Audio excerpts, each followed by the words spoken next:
Well, I've got a show on the weekend, in case you're not aware. It's called The Wide World of Classical Music. It runs from noon to 6 every Saturday. It's sponsored by Bonaventure Travel. And I've lined up an hour this coming weekend, which is based on a cruise, a river cruise they offer called Delightful Danube, put on by it's called the Crystal Cruises. It's called the Crystal Mahler Cruise. So I'm doing a music to do with that cruise between 5 and 6 this weekend. So I decided to invite the owner of Bonaventure Travel and Michael Kroeker to talk about this cruise and just talk about river cruises in general. So welcome back, Michael. Nice to have you here. Thanks for having me. And so you've been doing a little bit of travel lately, so I'm glad you're back here in Winnipeg to do this short conversation. You bet. Nice to be back.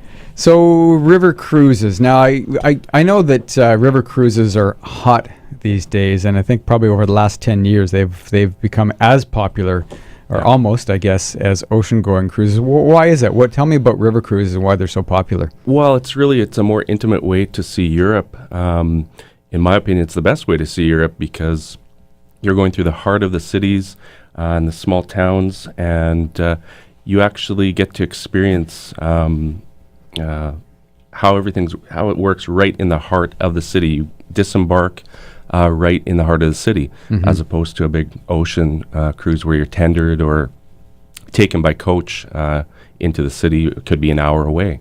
Have you ever done a river cruise? I have. Yeah? Tell me about the river. Tell me about what's it like a day in the life of a river cruise? Day in the life, everything is handled to a T, especially with a company like Crystal. I haven't had the opportunity to sail with them. I used another line, but all the river cruises are very similar. They, all your shore excursions are included, your meals are included, and every port of call, you have an included excursion. And that's kind of key because you get a really good overview of the city that you're in. And it's really just a nice way to see Europe, and not just Europe, but Asia. There's African river cruises. There's I did a particular one in south of France. It was a wine-focused river cruise, which was, if you're into wine, that's the way to do it. So you wake up, you get a nice meal. Yeah. You sort of, then, you spend part of the day obviously on the boat, and then part of the day as when you dock. And typically you wake up in the morning, you have your breakfast. It's all open dining, so there's no set times like a big ocean liner. And then your included excursion happens in the morning, usually around 9 o'clock. It's usually a walking tour, and you have a historian, especially with a company like Crystal. You would have someone at a PhD level guiding the group, smaller groups on a line like Crystal, because there's less passengers, and that's also the nice thing. It's less passengers. There's maybe maximum 160-ish people on a river line. Compared to what on an ocean-going liner? Oh, the biggest, probably 4,500, 5,000. Oh, wow. Okay. Yeah. So you're not a number like you are on an ocean liner. So I was telling you off air, and I mentioned this on air the other day. I met an acquaintance of mine, Henry, who lives in the building with me, same building as I do. We were just chatting, and I told me, asked him about how he was doing, and he said he just got back from touring over in Vienna and Budapest and places like that. And he said he was on a river cruise, and he said it was lined up by you guys. He said he had an unbelievable time. It was just incredible. He has been over to Europe and those areas a number of times. First time he's done a river cruise, and he did this one, this Delightful Danube, which I happened to line up an hour of music to do with his exact cruise. So tell us a bit about the specific cruise that I've lined up music for on the weekend. It's called the Delightful Danube. Well, it's Regensburg to Budapest, and this particular sailing is happening in November. There's multiple sailings on the Danube with multiple different lines, but Crystal has this sailing, and they do it to a T. Crystal is your 6-star luxury river cruise line. 6 stars. I didn't know there was such thing as 6 stars. There definitely is. Okay.